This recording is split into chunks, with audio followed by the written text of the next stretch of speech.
Kebakaran hutan di Los Angeles, California, Amerika Serikat semakin menggila dan merambat luas.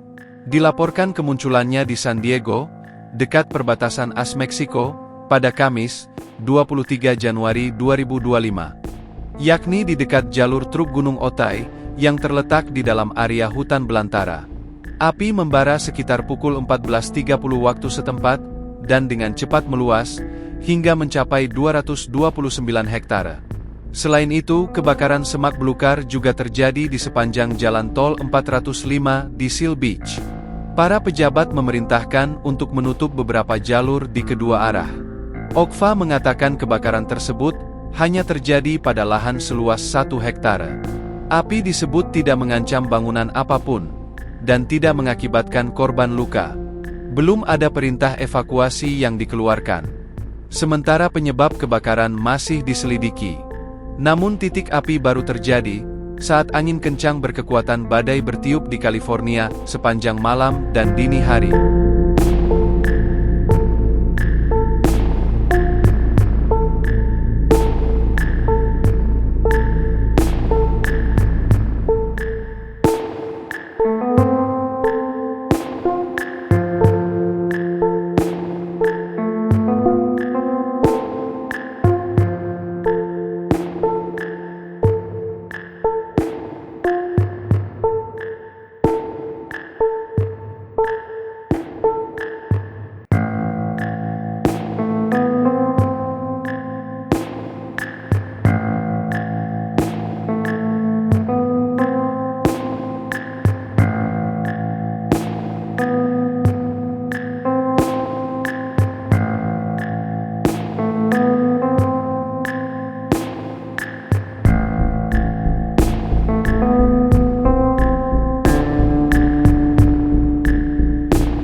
Download Tribun X sekarang, menghadirkan lokal menjadi Indonesia.